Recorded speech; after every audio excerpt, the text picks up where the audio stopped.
அன்பு நேயர்களுக்கு கனிவான வணக்கம். 106 இடங்களில் திமுகவிற்கு டஃப் கொடுக்கும் தவிக. திமுக சமீபத்தில் கள ஆய்வை மேற்கொண்டுள்ளது.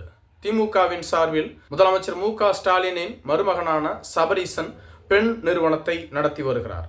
இவரது நிறுவனம்தான் சமீபத்தில் தமிழகத்தில் உள்ள 234 தொகுதிகளிலும் சர்வேவை நடத்தி வருவதாக கூறப்படுகிறது. இது மட்டும் இல்லாமல் திமுகவிற்காக முக்கிய நிறுவனமும் வரும் தேர்தலில் வேலை பார்த்து வருகிறது. பெண் நிறுவனத்தின் கள ஆய்வின் அடிப்படையில் 106 தொகுதிகளில் திமுக படுவீக்காக இருப்பதாகவும், அந்த தொகுதிகளில் திமுக வெற்றி பெற கடுமையாக போராட வேண்டி இருக்கும் என்றும், அந்த தொகுதிகளில் சமூக பின்னணி, அமைச்சர்களின் செயல்பாடு சரியின்மை, சட்டமன்ற உறுப்பினர்களினுடைய செயல்பாடு சரியின்மை, மக்கள் அதிருப்தி, மேலும் விஜய் அவர்களின் அரசியல் வருகை போன்ற காரணிகளால் திமுக படுவீக்காக இருப்பதாகவும் ஆய்வு முடிவுகள் அறிவிக்கப்பட்டுள்ளது. இதனை கேள்விப்பட்ட முதலமைச்சர் மு.க.ஸ்டாலின் கடும் கோபத்திற்கு ஆளாகி அமைச்சர்கள் அனைவரையும் அழைத்து ஆலோசனை கூட்டத்தை நடத்தியதாக தெரிகிறது. மேலும் அமைச்சர்களின் அழைப்பு மற்றும் ஆலோசனை கூட்டம் என்பது வரும் பாராளுமன்ற கூட்டத்தொடருக்காக என கூறப்பட்டாலும் அது உண்மையில்லை. காரணம், தொடர்ந்து அமைச்சர்களின் செயல்பாடு சரியில்லை மற்றும் எம்பிக்கள் போன்றவர்களின் செயல்பாடும் சரியில்லை என திமுக தலைவர் முதலமைச்சர் மு.க.ஸ்டாலின் அவர்களிடம் கடுமையாக கடிந்து கொண்டதாக தெரிகிறது. மேலும் திமுக அமைச்சர்கள் அனைவருக்கும் 3 தொகுதிகள் வீதம் இந்த 106 தொகுதிகள் பிரித்து கொடுக்கப்பட்டுள்ளதாக சொல்லப்படுகிறது. இந்த 106 தொகுதிகளில் நாம் போட்டியிட்டாலும் சரி அல்லது கூட்டணி கட்சிகள் போட்டியிட்டாலும் சரி தோல்வி அடையவே கூடாது. நாம் முதல் இடத்தில் இருந்து வருகிறோம், அதை தக்க வைத்துக் கொள்ள வேண்டும். விஜய் அரசியல் வருகையால் நமக்கு மிகப்பெரிய மாற்றம் எதுவும் நிகழ்ந்து விடாது. அவர் 2வது இடத்திற்குத்தான் போட்டி போட்டுக் கொண்டிருக்கிறாரே தவிர நம்மை வீழ்த்துவதற்கு இல்லை. அதனை நீங்கள் மனதில் வைத்துக்கொண்டு விஜய்க்கு பதிலளிக்க வேண்டிய அவசியம் இல்லை. விஜய்க்கு பதிலளிக்க வேண்டும் என்றால் அது திமுக தலைமையை பார்த்து கொள்ளும். அமைச்சர்களோ, எம்பிக்களோ, சட்டமன்ற உறுப்பினர்களோ, மாவட்ட செயலாளர்களோ விஜய்க்கு பதிலளிக்க வேண்டிய அவசியம் இல்லை. நீங்கள் தேவையில்லாமல் விஜயை வளர்த்து விட்டு கொண்டிருக்கிறீர்கள். நீங்கள் பதிலளிப்பதன் மூலம் விஜய்க்கு இலவசமாக விளம்பரம் கிடைத்து விடுகிறது. அந்த யுக்தியை பயன்படுத்தி அவர் மென்மேலும் முன்னேறி கொண்டிருக்கிறார். விஜயை ஆரம்பத்தில் நாம் சுமாராக எடுத்துக்கொண்டோம்.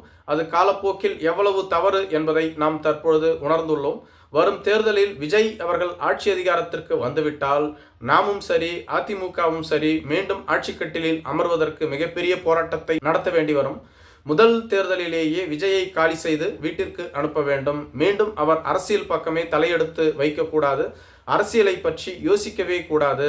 இந்த தேர்தலில் நாம் விட்டுவிட்டால் அது நமக்கு மிகப்பெரிய பாதகத்தை ஏற்படுத்தும்.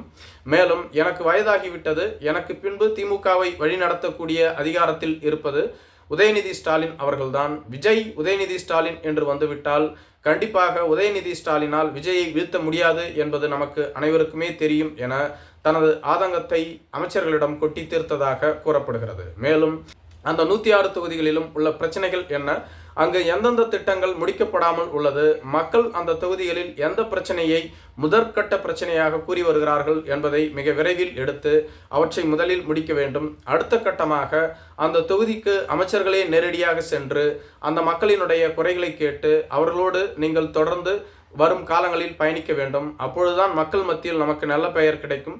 மீண்டும் நாம் ஆட்சி அதிகாரத்திற்கு வர முடியும். திமுகவின் மீது மக்கள் அதிக அதிருப்தியில் எதுவும் இல்லை. அதனை நாம் சாதகமாக பயன்படுத்தி கொள்ள வேண்டும். மேலும் கடந்த 5 ஆண்டுகளாக திமுக தோல்வியையே தழுவாமல் தொடர்ச்சியாக வெற்றி பெற்று வருகிறது.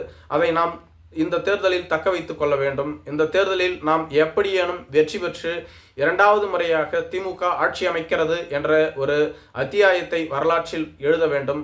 அதற்காக நீங்கள் கடுமையாக உழைக்க வேண்டும். அதற்காக நீங்கள் எந்த எல்லைக்கு சென்றாலும் அது பற்றி கவலை இல்லை. வெற்றி ஒன்றே நமது இலக்கு என மு.க.ஸ்டாலின் அவர்கள் அமைச்சர்களிடம் தெரிவித்ததாக கூறப்படுகிறது. அது மட்டும் இல்லாமல் தங்களுக்காக கள ஆய்வுகளை மேற்கொண்டு வரக்கூடிய நிறுவனங்களிடம் ஒவ்வொரு தொகுதிக்கும் 3 வேட்பாளர்களை தேர்வு செய்யுங்கள்.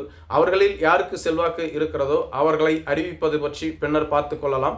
மேலும் கூட்டணி கட்சிகளுக்கு எந்தெந்த தொகுதிகளில் ஆதரவு இருக்கிறது, ஏற்கனவே அவர்கள் போட்டியிட்ட தொகுதிகளில் அவர்களுக்கு ஆதரவு இருக்கிறதா இல்லையா என்பதையும் ஆய்வு செய்யுங்கள் என குறிப்பிட்டிருப்பதாக கூறப்படுகிறது. நன்றி.